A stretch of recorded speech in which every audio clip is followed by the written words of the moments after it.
How would you feel if someone called you a flirt? Maybe you would feel pleased, embarrassed, or even insulted. For a long time, flirting has had a bad reputation.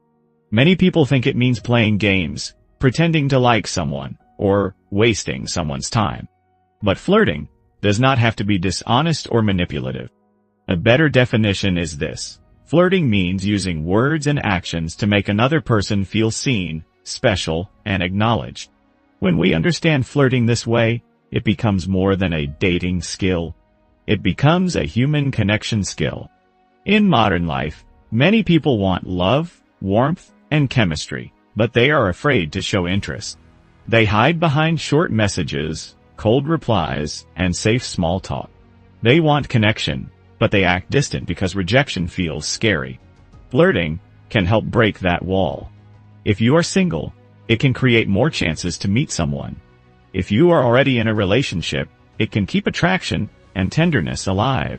Even in daily life, it can make ordinary conversations feel warmer and more human. Popular culture often shows flirting as something only extremely confident people can do. We imagine someone charming, smooth, and full of perfect lines.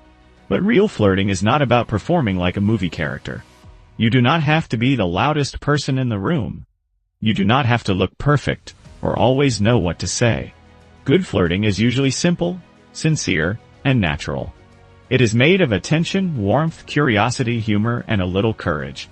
Of course, respectful flirting has boundaries. It is not making rude comments about someone's body. It is not demanding that a stranger smile at you. It is not standing too close, pushing too hard, or making another person feel unsafe. If your words make someone feel judged, objectified, or uncomfortable, that is not flirting. That is disrespect. Good flirting always notices the other person's reaction. It invites connection, but it never forces connection. This is good news for introverts. You do not need to become an extrovert to flirt well.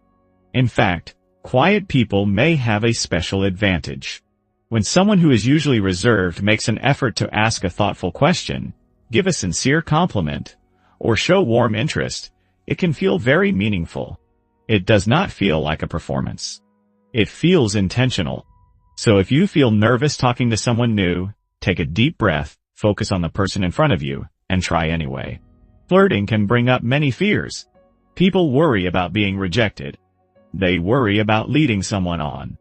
They worry about looking foolish or being too vulnerable. These fears are normal. But flirting is not always a declaration of love, a promise, or a direct invitation. Sometimes it is simply a warm moment between two people. Confidence comes from knowing your intention, reading the situation, noticing the other person's response, and adjusting when needed. Sometimes it will be awkward. Sometimes a joke will fail. Sometimes the other person will not respond. That is okay. Human connection always includes uncertainty. So how can we flirt in a natural and respectful way? Start with two basic qualities: presence and enthusiasm. Presence means being fully in the moment. Put your phone down.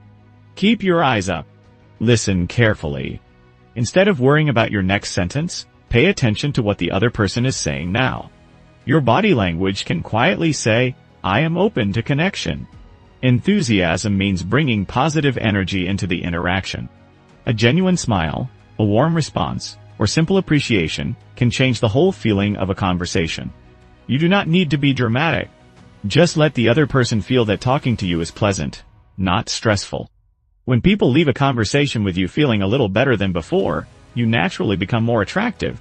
There are 3 simple flirting styles you can practice. The first is attentiveness, or curiosity.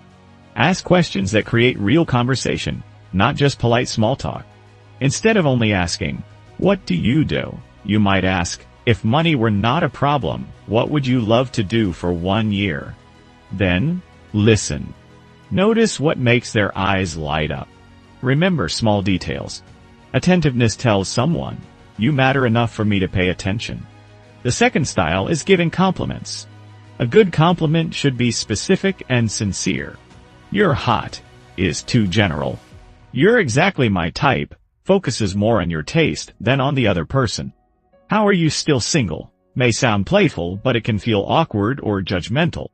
Before speaking, ask yourself, will this make the person feel seen, special, and acknowledged? Try something like, you have a great sense of style, or your smile feels really warm. The third style is playfulness. Playfulness brings lightness into the moment. It can be a gentle joke, a friendly smile, or a small teasing comment. The key is to read the room. Playfulness should make the other person feel comfortable, not embarrassed. In the end, flirting is not about perfect lines or pretending to be someone else. It is about presence, enthusiasm, curiosity, compliments, and playfulness. When done with respect and sincerity, flirting becomes a real social superpower. It helps people feel noticed in a world where many feel invisible. And that is a skill all of us can learn. Have a nice day.